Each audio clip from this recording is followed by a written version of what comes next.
fear. Fear is a powerful motivator. It can make you run from one thing to another. It can also protect you from things that might harm you. But when it comes to fear of God, there are many different perspectives. When someone mentions the fear of God to you, what images come to mind? A charismatic, hellfire and brimstone preacher screaming at the top of his lungs? A sermon by Jonathan Edwards about sinners in the hands of an angry God? An abusive father or a controlling relationship? We all have our ideas of what the fear of God is and isn't. But what do the scriptures themselves have to say about it? And is there a fear to conquer fear? Let's take a look at this concept together in this week's 5-Minute Torah.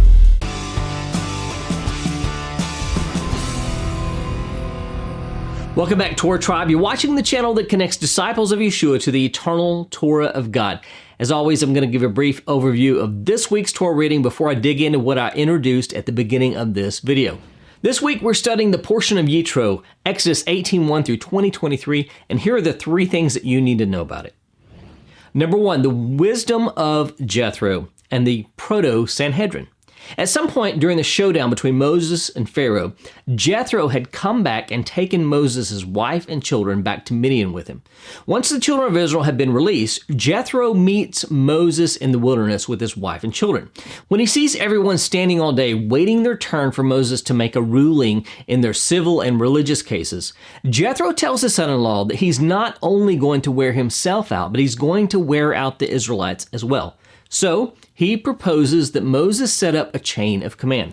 There would be those who would be judges over thousands and hundreds and fifties and tens, and if any case was too difficult for them, it was to be brought to Moses himself. Jethro describes the type of men he is to choose as capable men from all the people, men who fear God, who are trustworthy and hate a bribe, Exodus 18:21. Moses takes his father-in-law's advice and establishes a system of leadership and justice in Israel, freeing up Moses to do all that God required of him, setting the stage for the future Sanhedrin that would essentially be the Supreme Court of Israel. Number 2, Har Sinai, up on the mountain. Coming into the presence of the God of the universe is a big deal. When God summoned Moses to the mountain, it was serious. He gave specific instructions as to how the Israelites were to treat the experience with the proper sanctity. Go to the people and consecrate them today and tomorrow, and let them wash their garments and be ready for the 3rd day. For on the 3rd day, the Lord will come down on Mount Sinai in the sight of all the people. And you shall set limits for the people all around, saying, take care not to go up into the mountain or touch the edge of it. Whoever touches the mountain will be put to death. No hand shall touch him, but he shall be stoned or shot.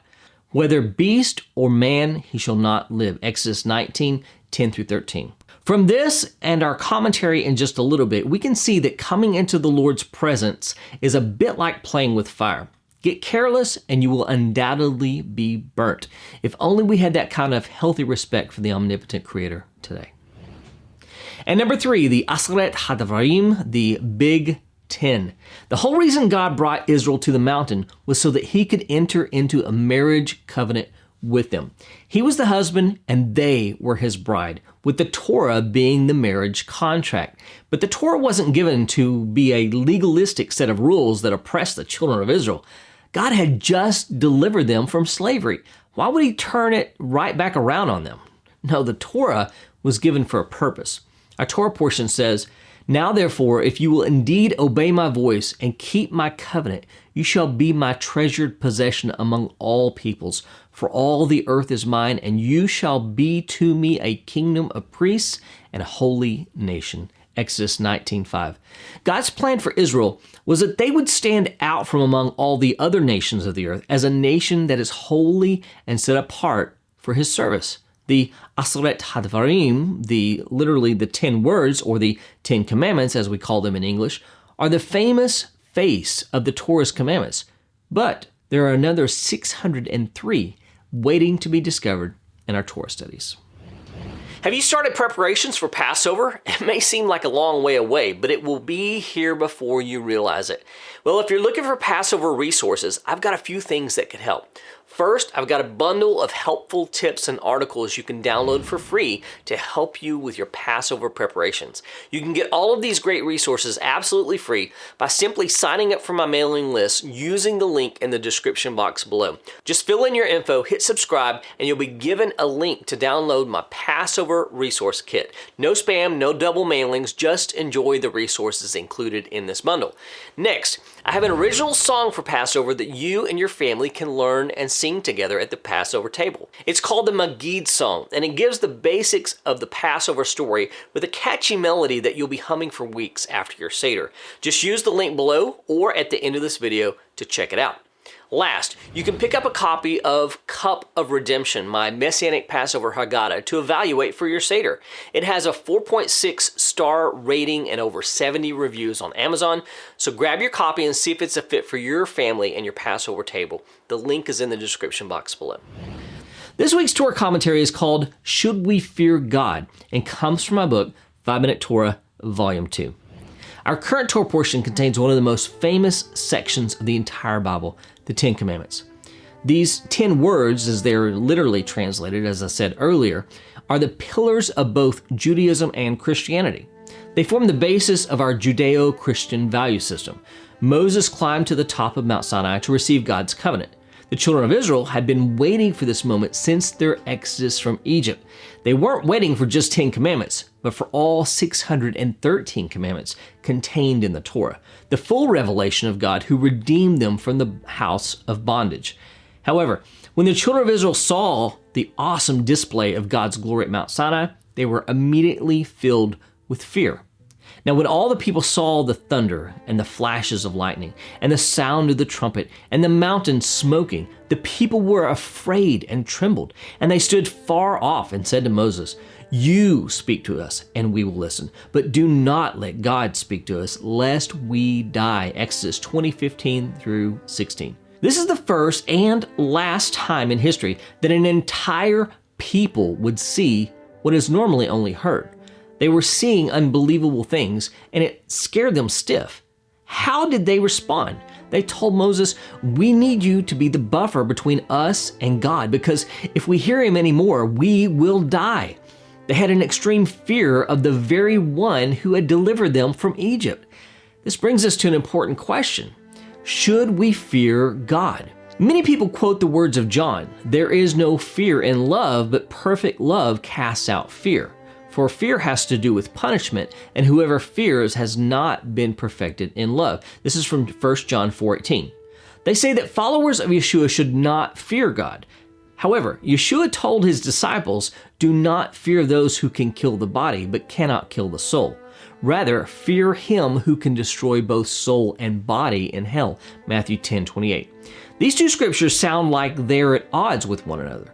The solution is that the fear of the Lord should be properly placed. Moses knew that the fear the children of Israel had was an unhealthy one. He didn't want to remove it, but to properly redirect it.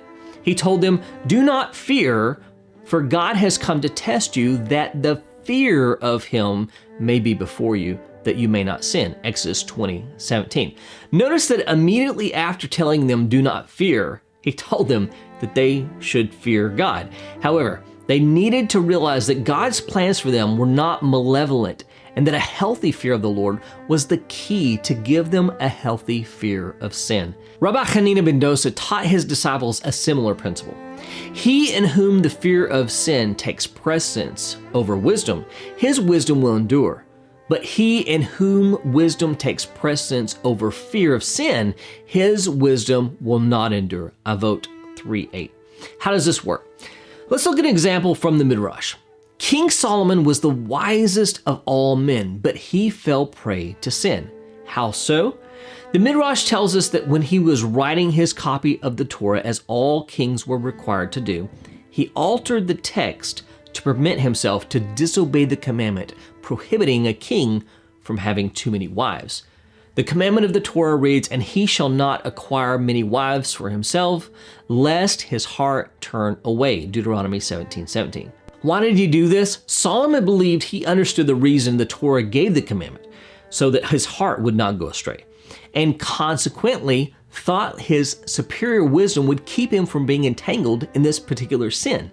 In other words, his wisdom took precedence over his fear of sin. Therefore, his wisdom failed, and he ended up exactly where he believed he would not. Fear of God is a trait that requires extreme balance in a person's life. If we throw out the fear of God, we will end up like Solomon, in a place we never dreamed we would be. On the flip side, however, we can have a fear of God that cripples us, like the Israelites at Mount Sinai. The middle road is the path Moses took. He knew that a healthy dose of the fear of the Lord is a deterrent to sin and will put us into a right relationship with our Redeemer. In this case, a good dose of healthy fear can actually conquer the wrong kind of fear. While an unhealthy fear of God can cripple us or misguide us, a healthy fear of God can empower us to live up to our calling. May we all have a healthy fear of the Lord that empowers us to overcome sin and gain wisdom from our Redeemer. What's your story? Which side of the fear spectrum have you been on the majority of your life, and where are you now? I would love to hear your story. Also, make sure you're prepared for Passover ahead of time. Click the link right here to watch the lyric video of my original song for Passover called the Magid song.